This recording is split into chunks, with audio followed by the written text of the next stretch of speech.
আসসালামু আলাইকুম গাইস, কেমন আছেন? আজকে সকাল সকাল বাইরে হয়ে গেলাম চাকরির ইন্টারভিউ দেওয়ার জন্য।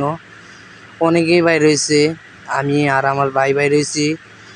দেখা যাক, চাকরি যদি হয় তাহলে তো ভালোই। হাঁটতে হাঁটতে যাইতাছি একটা অফিসের সামনে। দেখা যাক ওই অফিসে নিয়োগ দিয়েছে, অপারেটর লাগবো। আমিও তো একটা অপারেটারই যেহেতু, তাই যাচ্ছি। দেখা যাক, যদি চাকরি হয় তাহলে তো ভালোই, তাই না? যেহেতু গরিব মানুষ, কাজ কাম করে খাইতে হইব, তাই দেখা যাক কি করা যাক। আর গাইস, ওই যে পিছনে যে অফিসটা দেখছেন ওইটাতে নিয়োগ দিছিল, বাট আসার পরে বলতেছে যে আজকে লোক নেবে না, বুঝছেন? তারপরে হাঁটতে হাঁটতে আরেকটা অফিসের সামনে যাইতাছি। দেখা যাক ওই নিয়ে যদি লোক নেয় তাহলে তো ভালোই।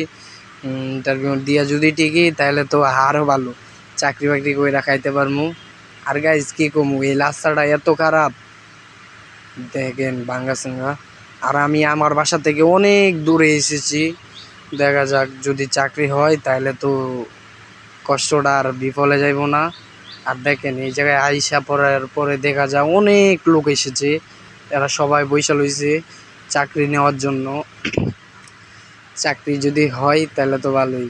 গাইস, ওই নিয়ে হইলো না, এই জায়গায় আইছিলাম, এই জায়গায় বলছি সিকিউরিটিকে, সিকিউরিটি বলে লোক নেওয়া হয় না। আরেক জায়গায় আইছি, এই জায়গায় সেম সমস্যা, অনেক লোক দাঁড়ায়া লইছে, বৈশাল হইছে, সেম লোক। আর গাইস, ক্যামেরাটা আমি তেমনভাবে ধরি নাই। ওই জায়গার থেকে একটা অটো মামারে বললাম যে মামা ওই জায়গায় এক জায়গায় নিয়োগ বাদে ওই মামায় আরেক জায়গায় লয়ে আইছে। ওই জায়গায় দেখা যাইতেছে নিয়োগ দিছে, এই জায়গায় দেখা যাক কি হয়। যদি হয় তাহলে তো ভালোই। এই অফিস, গাইস, কোনো অফিসে চাকরি হইলো না, কিছু করার নাই, কপাল ভালো না। আর আল্লাহ তাআলা রাখলে চাকরি হইব ইনশাল্লাহ। আজকের মতো যাই।